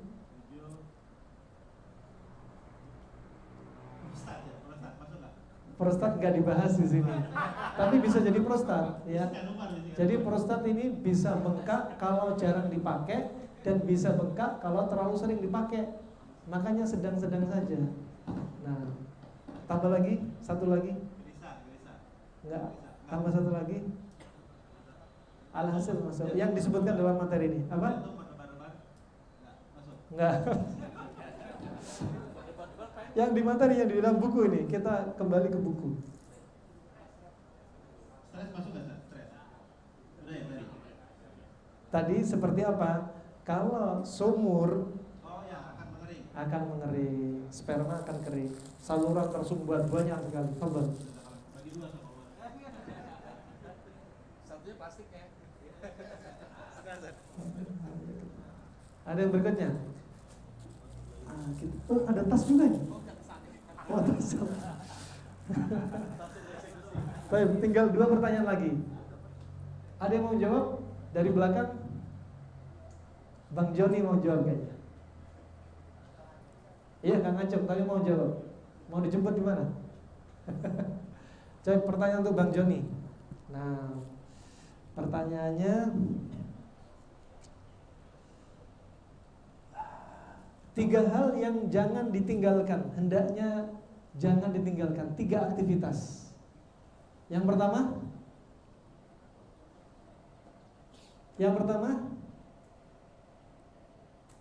tunjuk siapa Bang Joni? Tapi jangan angkat tangan, Fadal itu. Yang pertama, Ahsan. Tayyib. Enak. Iya, kalau ditinggalkan apa efeknya? Usus akan Ahsan, mengecil. Berikutnya yang ketiga, jangan meninggalkan hubungan intim. Nah, Tayyib. Ahsan, Fadal. XL nih, ada XL untuk aku. Ini kayaknya pertanyaan untuk ikhwah kita yang kurang L. Taufik ini lagi sakit, semoga Allah sembuhkan penyakitnya ya. Juga Bang Ferry juga, semoga Allah sembuhkan dia dari sakitnya. Kemudian pertanyaan orang yang badannya langsing. Yang badannya langsing siapa yang siap jawab?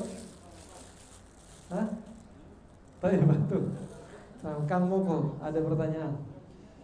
Baik, pertanyaannya, sebutkan 3 tujuan utama hubungan intim. 1, menjaga keturunan.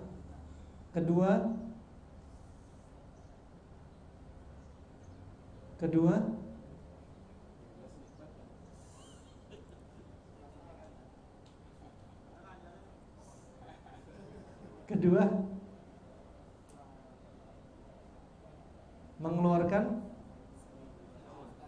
mengeluarkan sperma sehingga tidak menjadi racun. Yang ketiga, inti dari pernikahan. Yang ketiga, iya, menunaikan syahwatnya yang menggebu-gebu dan mendapatkan kelezatan. Fadhal, bismillah. Baik, sisa 1 menit lagi, mungkin ada pertanyaan. Fadhal. Ada yang bertanya? Fadhal.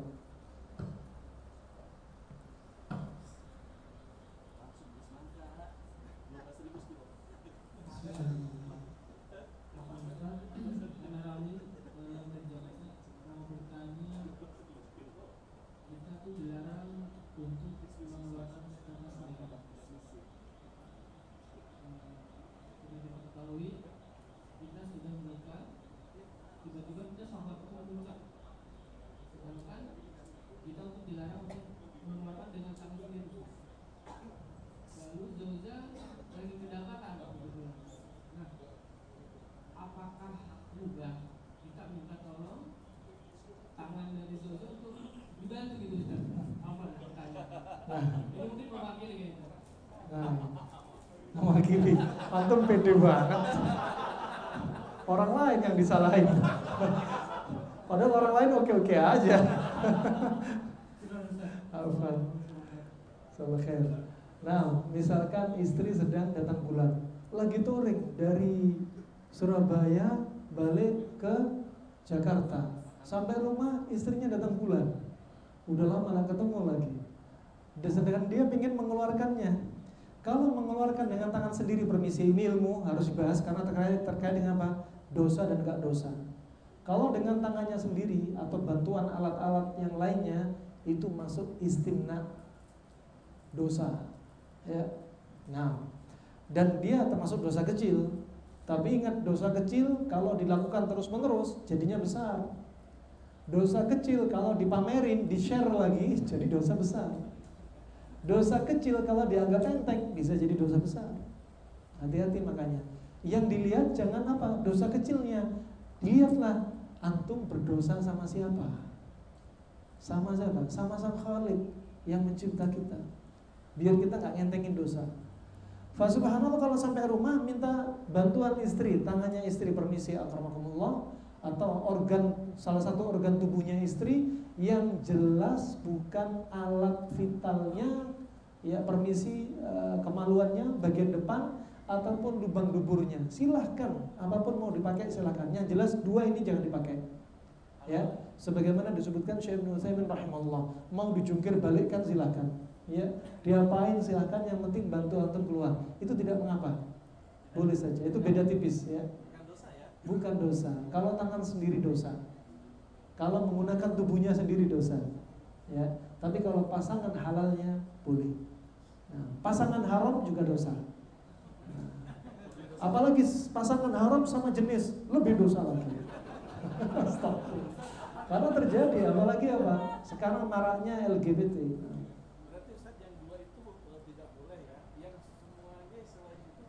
Semuanya boleh. Itu kajian terakhir, pertemuan ke-8 antum mau loncat. Ya. Karena kalau bilang kajian ke-8 dibahas sekarang, antum gak hadir pertemuan 2, 3, dan 4. Barakallahu fiik.